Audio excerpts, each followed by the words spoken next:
पढ़ोगे लिखोगे बनोगे नवाब, खेलोगे कूदोगे होंगे खराब। ये लाइन बचपन से हम सुनते आ रहे हैं जब भी पढ़ाई की बात आती है। क्या ये बात सच है कि यदि आप एकेडमिक्स में अच्छे हैं तभी आप जीवन में सफल बन सकते हैं, या कोई ऐसी स्किल्स भी हैं जो आपको एकेडमिक स्किल्स से ज्यादा ग्रोथ दे सकती हैं?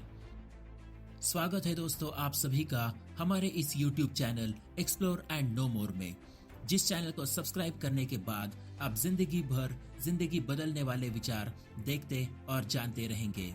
आई always say change the way of thinking will change your life. Subscribe the channel and hit the bell icon. ये कहानी है उस इंसान की जो दुनिया का सबसे ताकतवर इंसान बनने जा रहा है, जिसने 40 साल अमेरिका के सीनेटर के रूप में अपना सफर तय किया है। 8 साल सीनेट जुडिशरी कमेटी, 2 साल अमेरिका की फॉरेन रिलेशन कमेटी पर काम करने का एक्सपीरियंस जिनके पास है। बराक ओबामा जैसे सफल राष्ट्रपति के कार्यकाल में उपराष्ट्रपति रह चुके अमेरिका के 47वें उपराष्ट्रपति और 46वें नियुक्त राष्ट्रपति जोसेफ आर बाइडेन जूनियर, जिन्हें हम जो बाइडेन के नाम से जानते हैं। आज के इस वीडियो में उन्हीं के जीवन से जुड़ी कुछ ऐसी बातें जानेंगे जो हमें पता नहीं थी और जिन्हें जानकर हम अपने जिंदगी में बहुत कुछ सीख सकते हैं और परिवर्तन लेकर आ सकते हैं। अमेरिका के पेंसिल्वानिया राज्य में 20 नवंबर 1942 में स्क्रिंटन नामक शहर के एक मिलिट्री अस्पताल में जन्मे जो बाइडेन के पिता एक बिजनेसमैन हुआ करते थे, जिन्होंने अपना सब कुछ स्क्रिंटन में 1950 में आई मंदी में खो दिया था।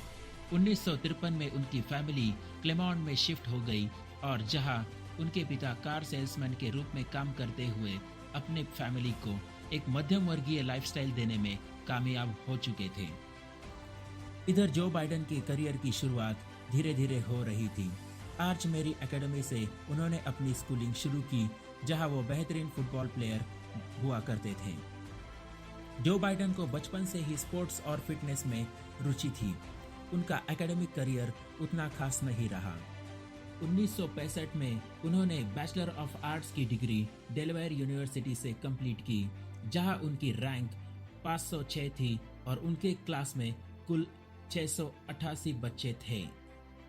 इसीलिए सभी लोग कहते हैं कि जो बाइडेन पीछे से टॉपर हुआ करते थे, लेकिन ये ऐसे इंसान थे जिन्हें स्पोर्ट्स और फिटनेस में बहुत रुचि थी और स्पोर्ट्स और फिटनेस के साथ पॉलिटिक्स में भी ये विशेष रुचि रखते थे। यूं तो आपने प्रेसिडेंशियल डिबेट में डोनाल्ड ट्रंप को उनके एकेडमिक करियर के लिए खिंचाई करते हुए सुना ही होगा, लेकिन जो बाइडेन एक बेहतरीन पब्लिक स्पीकर और इन्फ्लुएंसिंग पर्सन हैं। 27 अगस्त 1966 में उनकी शादी नीला हंटर से हो गई, जो उनकी पहली पत्नी थी। 1968 में उन्होंने सिरक्यूज यूनिवर्सिटी से लॉ की डिग्री कंप्लीट की और 1969 से अपने वकील के रूप में करियर की शुरुआत की। वो एक प्रोफेशनली लॉयर भी कहलाते थे, क्योंकि वो 1970 से लेकर 1972 तक न्यू काउंटी काउंसिल के मेंबर भी रह चुके हैं। बचपन से ही उनका पॉलिटिक्स में इंटरेस्ट होना उन्हें वॉशिंगटन की तरफ बुला रहा था। लोगों की प्रॉब्लम सॉल्व करने में उन्हें एक बेहतरीन सेटिस्फैक्शन मिलता था और वो लोगों की प्रॉब्लम्स जानकर उसे सिस्टम के जरिए ठीक करना चाहते थे। लॉयर के रूप में भी जो बाइडेन का एकेडमिक करियर डेमोक्रेटिक पार्टी के एक लीडर के साथ शुरू हुआ, जो उनके फर्म में पार्टनर हुआ करता था।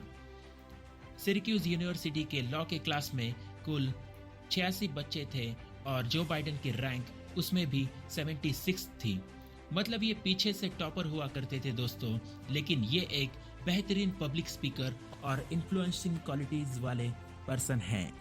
वीडियो के शुरुआत में ही मैंने बात की थी कि क्या एकेडमिक स्किल्स ही सब कुछ होती है, तो इसका जवाब नहीं है दोस्तों, क्योंकि यदि एकेडमिक स्किल्स सबसे ज्यादा महत्वपूर्ण होती तो आज जो बाइडेन अमेरिका के राष्ट्रपति नहीं होते, क्योंकि वो तो पीछे से टॉपर हुआ करते थे।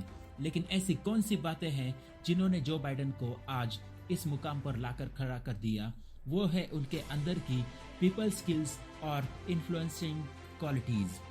जी हाँ दोस्तों, दुनिया में एकेडमिक स्किल्स सिर्फ 15% मैटर करती है सक्सेस के लिए और 85% आपके अंदर सॉफ्ट स्किल्स यानी people and influencing skills matter करती हैं। दुनिया के किसी भी सफल इंसान की तरफ देखिए दोस्तों, आपको यही समझ में आ जाएगा कि उनके पास बेहतरीन पीपल एंड इन्फ्लुएंसिंग स्किल्स मौजूद हैं, इसलिए वो आज इस मुकाम पर पहुंच पाए हैं। बचपन से ही जो बाइडेन का पॉलिटिक्स में इंटरेस्ट उन्हें वॉशिंगटन की तरफ आकर्षित कर रहा था और इसी बात को सोचकर उन्होंने 1972 के चुनाव में अपना नामांकन डेलावेयर सिटी से भर दिया। उनके पास चुनाव प्रचार के लिए ना तो पैसे थे और ना ही उन्हें बहुत बड़े लेवल पर सपोर्ट था, लेकिन अपने आधुनिक विचार, पीपल टू पीपल कांटेक्ट के दम पर जो बाइडेन ने चुनाव में बेहतरीन जीत हासिल की। उसी साल उनकी प्रथम पत्नी लीला हंटर की एक कार हादसे में मौत हो गई, जिसके साथ उनकी छोटी बेटी भी चल बसी और पीछे 2 बच्चे जख्मी अवस्था में अस्पताल में थे।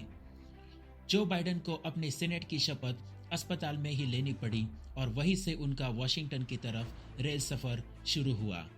वो हर रोज 90 मिनट का रेल सफर तय करके डेलावेयर से वॉशिंगटन के बीच में ट्रैवल किया करते थे, क्योंकि उनके बच्चे डेलावेयर में एडमिट थे। धीरे धीरे जो बाइडेन का पॉलिटिक्स में इंटरेस्ट खत्म होता जा रहा था, क्योंकि उनकी वाइफ और बेटी के जाने से उनका लाइफ में भी इंटरेस्ट कम होता दिखाई दे रहा था। लेकिन उसी साल उनके एक दोस्त ने उन्हें एडवाइस किया कि दोस्त, ये अपॉर्चुनिटी बार बार नहीं आने वाली, हर बार आप वॉशिंगटन की तरफ नहीं जा सकते, तो इसलिए खुद को संभालो और सीनेटर के इस अपॉर्चुनिटी को कभी मत छोड़ना। इसीलिए जो बाइडेन ने तय किया कि वो परिवार और पॉलिटिक्स एक साथ मैनेज करेंगे और उन्होंने पूरे अमेरिका को अपना परिवार मानकर अमेरिकन्स के लिए नई नई बातें सोचना शुरू कर दिया। 1974 में उन्होंने खुद को एक लिबरल नेता घोषित किया, जिसे जलवायु परिवर्तन से लेकर सीनियर सिटीजन्स तक हर बात की फिक्र थी। जो बाइडेन पहले से ही एक सोशल और अच्छी छवि वाले नेता रह चुके हैं, जिन्होंने अमेरिका के सिस्टम में कई बदलाव किए। हेल्थ फैसिलिटीज, ह्यूमन राइट्स, बेहतरीन इंफ्रास्ट्रक्चर जैसी बातों पर जो बाइडेन ने अपने सेनेटर के कार्यकाल में बहुत काम किया। 1976 में उनकी मुलाकात उनकी दूसरी पत्नी जिल ट्रेसी जेकब से हो गई, जिसने उनका पॉलिटिक्स और लाइफ में इंटरेस्ट रिक्रिएट किया। और 1978 में जो बाइडेन ने अपनी दूसरी शादी कर ली। 1981 में वो सीनेट जुडिशरी कमेटी के रैंकिंग मेंबर बने और 1984 में उन्होंने कॉम्प्रिहेंसिव क्राइम कंट्रोल एक्ट पास किया।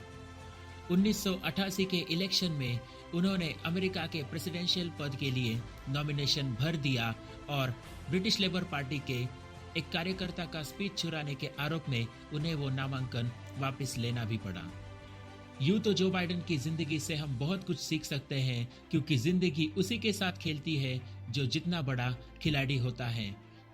आपकी लाइफ में यदि कोई प्रॉब्लम आए तो आप समझ लेना कि आप बड़े खिलाड़ी हैं और बड़े खिलाड़ी की तरह उस प्रॉब्लम को सॉल्व कीजिए दोस्तों, क्योंकि अभी तक मैंने आपको जो बाइडेन के बारे में जितना भी कुछ बताया, उसमें जो बाइडेन का बहुत ही बड़ा संघर्ष था। और जो बाइडेन की बायोग्राफी का अगला पार्ट हम अगले वीडियो में कंटिन्यू करेंगे, क्योंकि ये वीडियो ज़्यादा लंबा ना हो जाए और आपका भी इंटरेस्ट बना रहे। तो अब मुझे दीजिए इजाज़त। इस वीडियो को ज़्यादा से ज़्यादा लाइक कीजिए ताकि मेरा भी उत्साह बना रहे, और ज़्यादा से ज़्यादा लोगों तक शेयर कीजिए ताकि उनके जीवन में भी परिवर्तन आ सके। तो अब मिलते हैं अगले वीडियो में जल्द से जल्द। तब तक बने रहिए चैनल और मेरे साथ। धन्यवाद। जय हिंद, जय भारत।